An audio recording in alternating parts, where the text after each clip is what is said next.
story that you're willing to share so openly that makes what we do worth doing, you know. So thank you.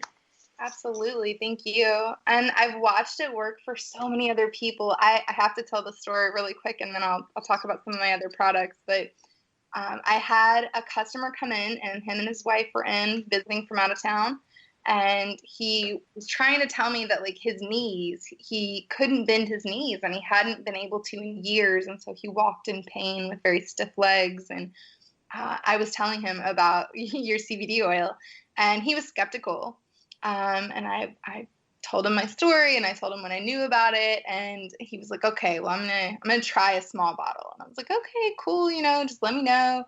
And so he called me that afternoon before I closed, and he was like, I'm coming in the morning. I need your biggest bottle. And he walked in the next day, and he was like bouncing around like a toddler. Wow. It's like, do you see this? It's amazing. And so these kind of stories, and I see them for the herbs, and I see them for the other products as well. This is why I do what I do, because Absolutely. It's boring. Absolutely. I mean, and those stories, you and I, we hear them all the time, and we get to see it, That's what makes it so gratifying what we do. But, the fact that what we really have to work on now is, I think you and I have got to figure out, how do we start doing formulations on putting together like lion's mane, a lion's mane extract in with our CBD oil. That's really where we need to go next. It's what we should. Let's do that. Let's make it happen. I would love to.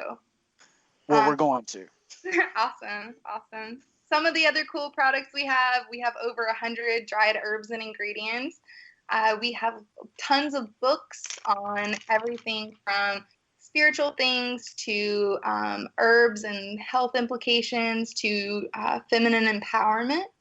And we have all kinds of bath and body products. Everything in the shop is vegan, and there's no awful chemicals and things. I always tell people, if it's in the shop, I'll use it on my own children. So that's right. My gauge. We have essential oils, and we have let's see what else. There's so many things. I make a lot of infusions, so everything from perfume rollers to headache blends and smudge sprays and things like that. Wow. So, Jessica, tell us a little bit about, we talk about terpenes all the time on the podcast, but essential oils, are they terpenes? They are That's a great question. I would assume so, yeah, because they are the most condensed version of the plants. And absolutely. So they can add anything from flavoring to the scent. So they're pretty potent. They're amazing.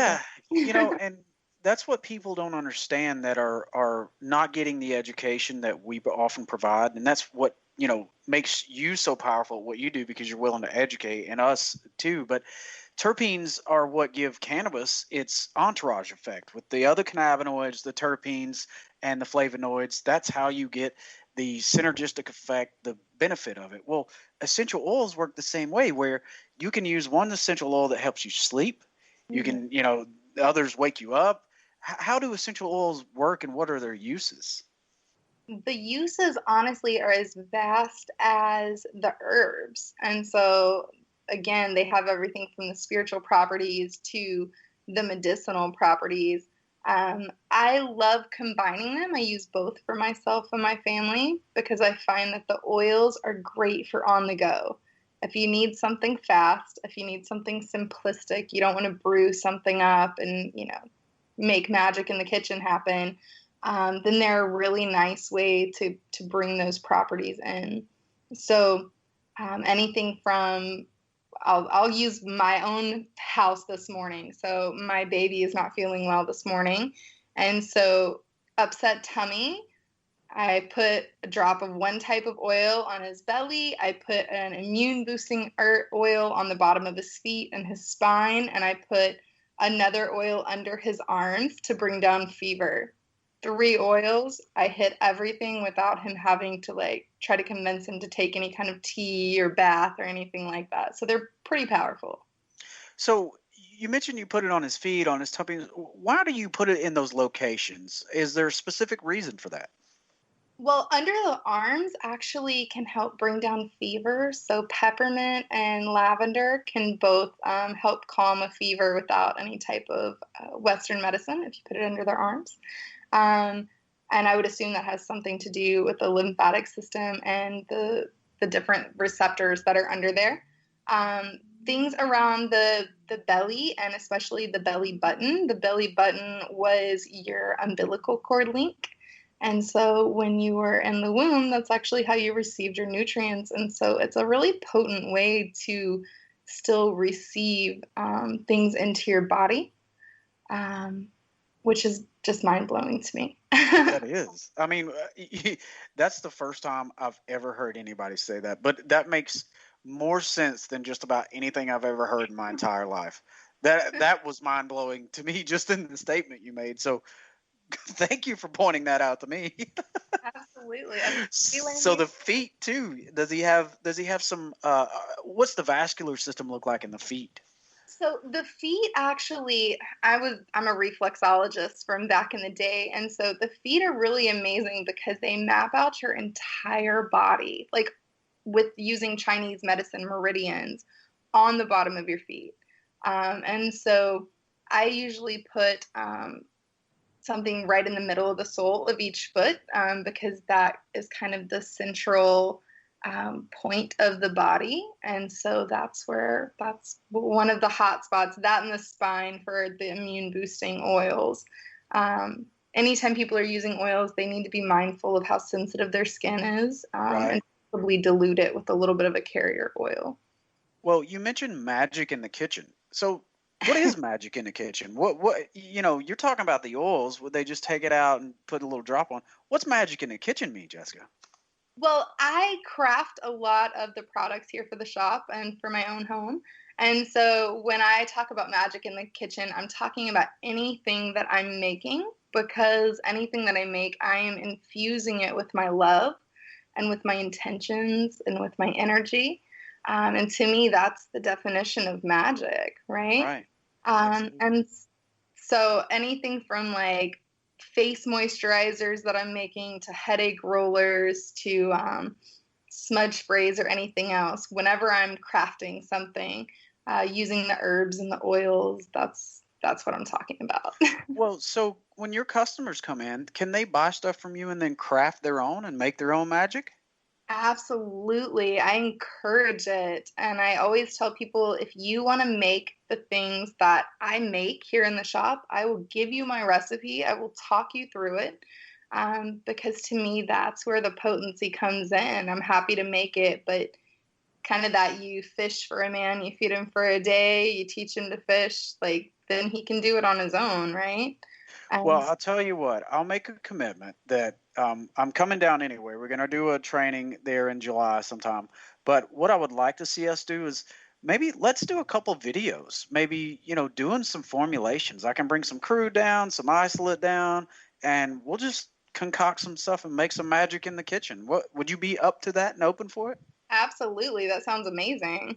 Man, I like that. I think we may be on to something. Maybe a new video or new podcast coming up with Magic in the Kitchen with Jessica and Joshua. So I love it. I love it. I do too. We got a couple minutes left here. So if people want to visit your shop, where's it located at? We are located at 357 Beale Parkway Northwest in Fort Walton Beach, Florida. They can also find us on Instagram at Seed Gypsy Muse. We're also on Facebook under Roots Shop, and we are on the website at Roots Shop. That's ROOTSSHOPPE.com. Beautiful. Now, I want to talk real quickly about your herbs and where you source them from. Where does this stuff come from? It comes from all over. And so I'm really particular about where we acquire our herbs. I have about 6+ vendors. So depending on the herb is where I get it from. Our lavender is from a local lavender farm down here. We try to make sure that everything is ethically sourced and we're very mindful of the things that are being over harvested And so when they're being over harvested, we carry very limited supply, or we try to make sure we're carrying adequate substitutions.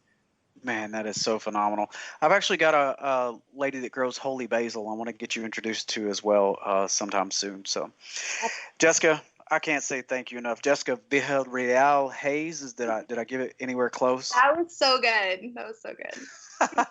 With the Root Shop, you have been a phenomenal guest here today on the Veterans for Cannabis podcast. I think we should schedule another one. We'll talk about sourcing, talk about those medicinal herbs. Let's get into it, and let's do that magic in the kitchen too.